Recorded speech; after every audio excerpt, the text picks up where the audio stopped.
உங்களுக்கு தெரியும் இந்த இந்தியன் ஸ்ட்ரீட் ஃபுட்டுகள் வந்து நல்ல சுகாதாரமாக தான் இருக்கிறது. அதில் நல்ல சுத்தமானதும் கிடக்குது, எக்கச்சக்கமானது வந்து இந்த மாதிரி கண்டிஷன்லாம் இருக்கிறது. நான் ஒரு வீடியோ ஒன்று பார்த்துட்டு வியந்து போனேன் நேற்று.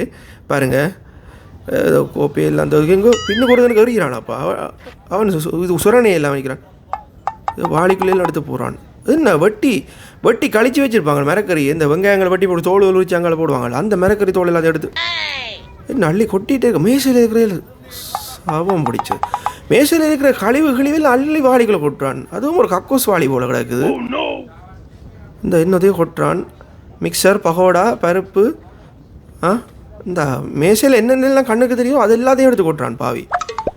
இங்கேருந்து அங்கே வரைக்குது என்ன இது எல்லாம் எடுத்து கொட்டேன்டா 1 கிலோமீட்டர் நடந்து போகணும் போல. இங்கேருந்து நடந்து அங்கேருந்து சரி எல்லாத்தையும் போட்டுட்டு அதுக்குள்ளே வேறு இயர்ஃபோன் வேறு பாட்டும் கேட்டுக்கொண்டு நல்ல இது மலமா பித்தாதேன்ட்டு என்ன திருப்பி ரிட்டர்ன் வரான்.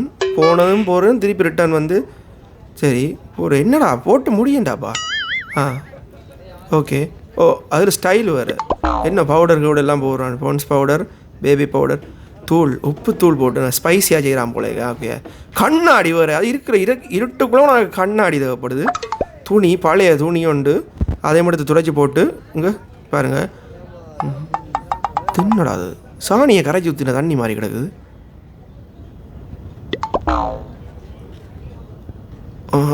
அது அளந்தான் விடுவேன் நம்ம வேறு அதுக்குள்ளே. ஏன்னா அந்த வயிற்ற கலக்கிச்சுன்னு சொல்லிச்சேன்னா கொஞ்சம் அளவாக தான் கலக்கணும் சாப்பிட்றாங்களுக்கு.